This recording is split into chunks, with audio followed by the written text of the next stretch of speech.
comment ba sa atong nag-request na ko nga mag-content daw ko sa akong first YouTube channel. So, hey everybody, it's me Juray. So ngayon guys, samahan niyo ako sa aking video na to guys kasi meron tayong i-share na mensahe. Syempre, para din to sa inyo guys kung paano ako nagsimula sa aking pag-YouTube. Hindi naman ganun kalakas guys, pero at least meron kayong good, at least meron pa din kayong idea na ay si Ma'am Juray nga hindi nga bulol-bulol nga nagpapatuloy nga siya sa pag-vlog kahit walang naniniwala o ganun lang yun. So kasi meron kasing nag-request sa atin na pag-content ma'am about sa imong first vlog sa YouTube. So naa siya din sa comment section sa akong mga video guys.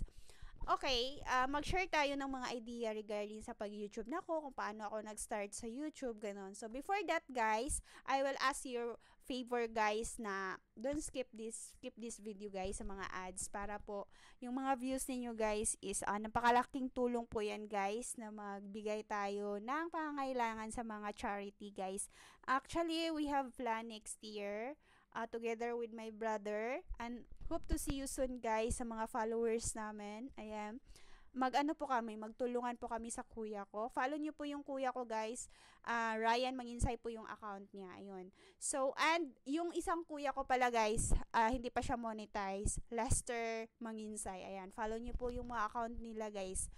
And ngayon is mag-share na ako. Kasi ang sabi ni ma'am dito is, ma'am, pag-content about sa imong first vlog sa YouTube. Actually guys, hindi naman siya ganun ka-viral. Pero ang masasabi ko lang is, pag talagang desidido ka talaga sa pag-vlogging, dapat araw-araw mo siyang ginagawa. Ako guys, nag-start ako way back 2019. Nag-open ako ng YouTube. Pero hindi siya ganun kapatok, hindi ko siya ina-uploadan. After a year, nag-upload ako ng mga tutorial.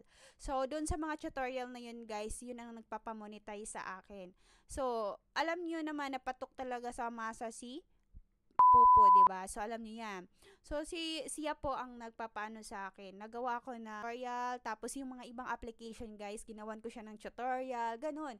So ang masasabi ko lang sa inyo, guys, is gagawa lang kayo ng mga engaging video.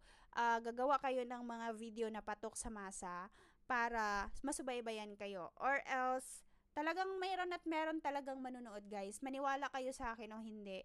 Sa pag-upload ninyong 100 videos, meron din yang magtaas ang views. Meron din yang magba-viral. Kasi isipin nyo yung kuya ko guys ha. Tingnan nyo po yung video niya na nag-viral siya sa LTO.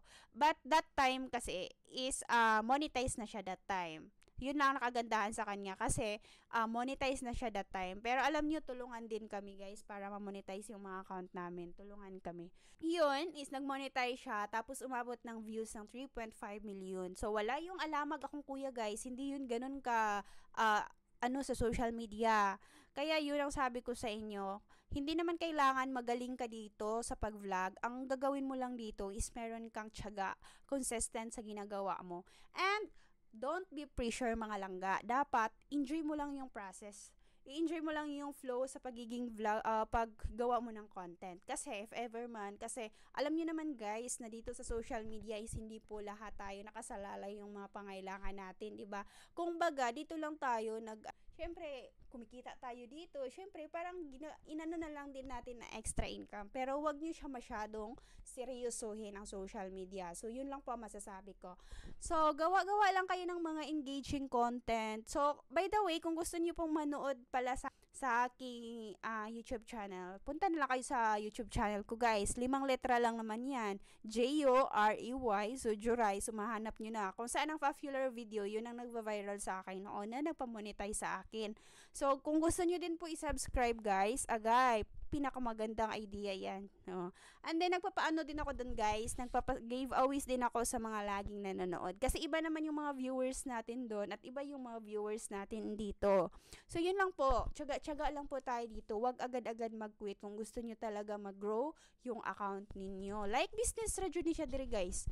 Huwag ka agad maniwala sa money. Dapat meron kang idea din. So, that's it for today guys. So, hope to see you soon again guys.